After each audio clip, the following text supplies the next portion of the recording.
So here's your ODR tip of the day. When you've got a big crack that you've used some snow to fill, don't put the hose directly on the crack when you're flooding.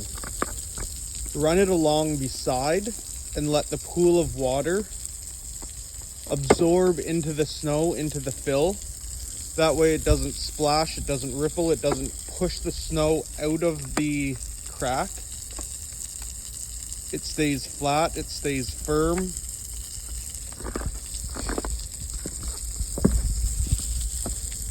And gives you a nice surface. Now you may notice that we have a lot of big cracks on this rink right now.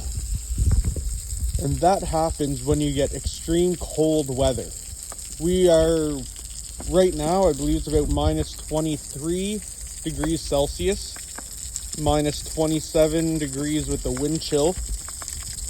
And when you get that extreme cold, things shift. I'm sure you can hear it in the background. Well, that's the boards cracking. But the rink is cracking like crazy. Ice, surprisingly enough, doesn't like the cold. So when it gets this cold, the rink will crack. And then with heavy usage, every time somebody skates over just that small little crack, a chunk will fall out. And then the next person skates over that and another piece will fall out. And before you know it, you've got good sized cracks all around the rink, and they can be dangerous. Unfortunately, it's not ideal to flood at these temperatures, so I try and hold off if I can. But it's the weekend. It's a Sunday right now. We're 7:30 on a Sunday morning. The rink is going to get a lot of use today.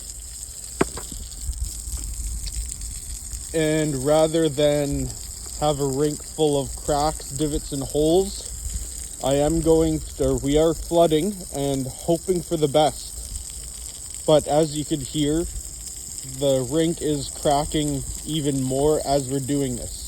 So we're filling the holes, we're filling the cracks, we're repairing the ice, but at the same time, we are causing more cracks, which by the end of the day will result in a lot more of these, a lot bigger cracks, and even worse condition.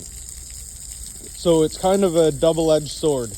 If I leave it, it looks bad, it's unsafe, but if I flood, it's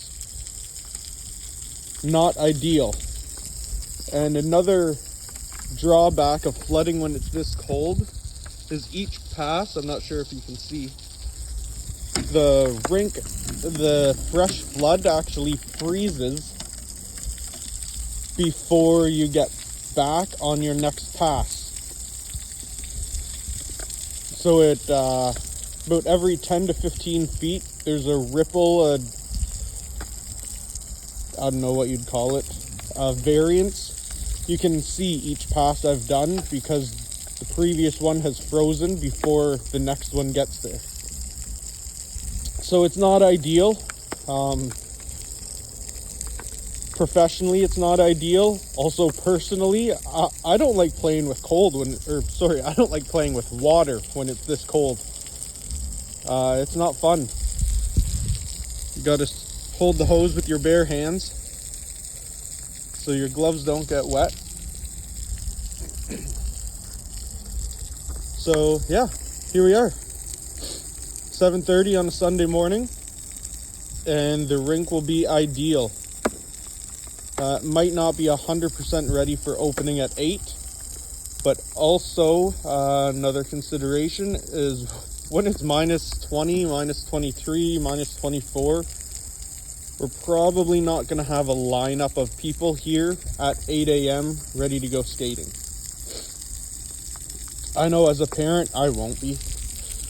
I will still be sitting at the coffee table, drinking my coffee, looking out the window, saying, man, it's cold.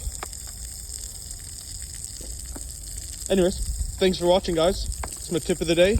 I've got to stop messing around now. I got to move this hose so I don't freeze it into the ice or leave any impressions. Thanks for watching. Don't forget to follow us.